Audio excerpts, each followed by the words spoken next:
On Good Morning America, Apple CEO Tim Cook said that he believes that augmented reality will one day grow to be as big as the smartphone.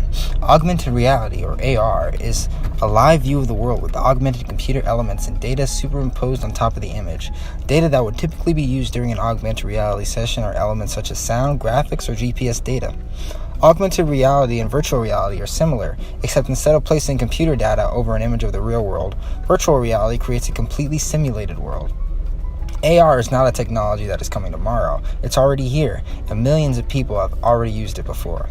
It has the potential to be developed into a tool that people use as often as their phone, and today we are only experiencing the beginning of what the technology could potentially accomplish. Augmented reality is designed to present extra information over what the user already sees. The information can be useful to help the user in a certain task or the elements of a game. Smartphones are currently very good augmented reality devices because they already contain all the hardware components necessary for the technology to work. A processor, sensors, and a display are in all smartphones, and added accessories like GPS can help expand the functionality of augmented reality. Using AR on smartphones is almost perfect, but just imagine if the user's hands were free. We've been developing AR devices that are worn on the head or the face, like helmets or glasses. There are other AR devices that are being developed, but today the smartphone and the helmet are the most popular contemporary augmented reality devices. So where does augmented reality come from? Morton Heilig is often referred to as the father of virtual reality. He was researching and developing the technology as early as the 1950s. He created a device called the Sensorama Stimulator for the purpose of being able to train individuals without subjecting them to hazardous environments. Computer scientist Ivan Sutherland expanded on his developments by creating a head mount which displayed computer graphics over a real image. This was the first true version of AR. Researcher Ronald T. Azuma of Hughes Research Laboratories wrote a paper titled A Survey of Augmented Reality in 1997. It was an extensive account about the possibilities of the technology, everything from entertainment to medical to educational and military uses for augmented reality. The paper he wrote gathered research and organized it in an efficient effort to explain what the technology does and what it can accomplish. It also explained difficulties in developing AR and offered ways to overcome them. The technology today is rapidly improving and becoming more user-friendly. Both Apple and Google are pushing hard to introduce augmented reality to their core users.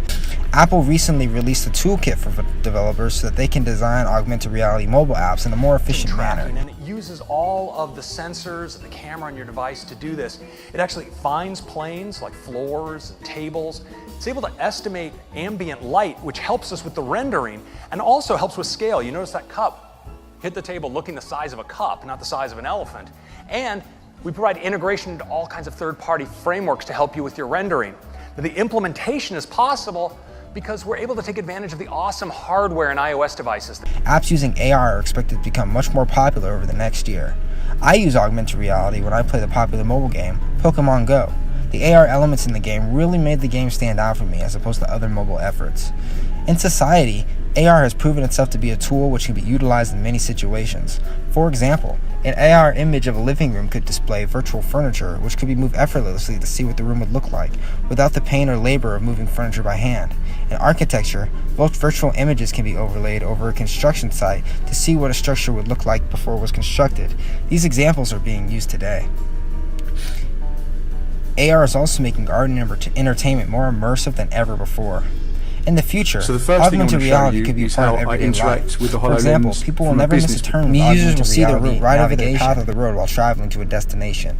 In education, it could transform the classroom in various ways. Imagine students solving math problems with virtual shapes and geometry, or watching an educational video on augmented reality glasses. A video that tracks their movement in the room so they can walk around and experience different angles of 3D tracked film. In medicine, it may be a valuable training tool for students. There are also reports that it could potentially serve as an aid during minimally invasive surgery. So why is this technology disruptive? Augmented reality has the potential to create new markets and could eventually disrupt existing markets. New companies will arise that will create products for augmented reality, creating new specific jobs in the field. Many companies may have to adapt their core product and marketing strategies, much like they did when mobile computing became more popular than desktop computing and browsing the web. The article, What is Disruptive Innovation, from the first week of this course describes a disruptor as follows. Disruption describes a process whereby a smaller company with fewer resources is able to successfully challenge and establish incumbent businesses. With HoloLens, you're completely untethered, which means Dan is free to move around as he shoots at enemies and avoids their fire. With HoloLens, the action happens all around you. Imagine a company that makes augmented reality glasses that can display entertainment on a wall in the living room. People may prefer that option over the traditional TV because it saves energy and there's no need for setup. Augmented reality is the future, and it's already here, and it's getting better and better each day. I'm very excited to see how it affects society and how many people will adopt it.